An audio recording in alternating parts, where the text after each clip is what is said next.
Well, hello. My name is Charles Darwin. Unless you have been living in a cave since you were born, you would most probably have heard of me. I traveled the world in order to discover the origin of species, and then I produced the theory of evolution. Of course I know you, and I know I'm speaking to a remarkable man. I have read all your books, and as a result, I am now an atheist. I beg your pardon? What did you say? I said I have read all your books. I mean the second part. How could you conclude from my writings what I could not, when the very theory of evolution is my theory? What do you mean? I mean, I have always believed in God, even when I experienced some doubts. These were not connected with the theory of evolution. Yeah, but you wrote after that, I never gave up Christianity until I was 40 years of age.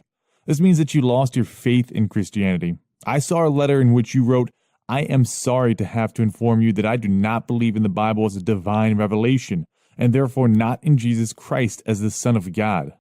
Indeed. But what has that got to do with belief in God? I always believed in a Creator, but I doubted all religions. These are two separate issues. To use my doubts in Christianity so as to make conclusions about my faith in God is unacceptable. Do you mean that there is no contradiction between belief in God and the theory of evolution? To try to set the two as mutually contradictory is absurd. I said this in my letters. It seems to me absurd to doubt that a man may be an ardent theist and an evolutionist. This is strange indeed. All evidence we see of evolution and the variety of species led directly to atheism. The fact is that I say the exact opposite. I wrote, I may say that the impossibility of conceiving that this grand and wondrous universe, with our conscious selves, arose through chance, seems to me the chief argument for the existence of God. I also wrote, the strongest argument for the existence of God, as it seems to me, is the instinct or intuition which we all, as I suppose, feel that there must have been an intelligent beginner of the universe. But then comes the doubt and difficulty whether such intuitions are trustworthy.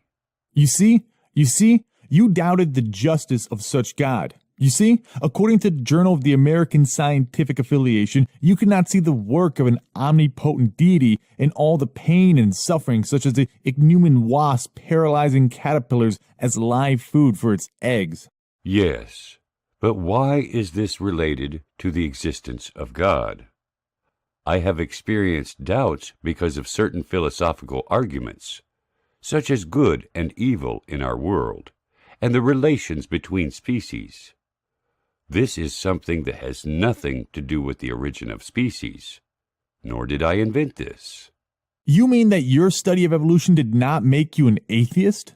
In no way. I wrote in 1897, 3 years before my death, I have never been an atheist in the sense of denying the existence of a God. So you were neither a complete believer nor a complete atheist? What was your real attitude? My stand was highly controversial after my death.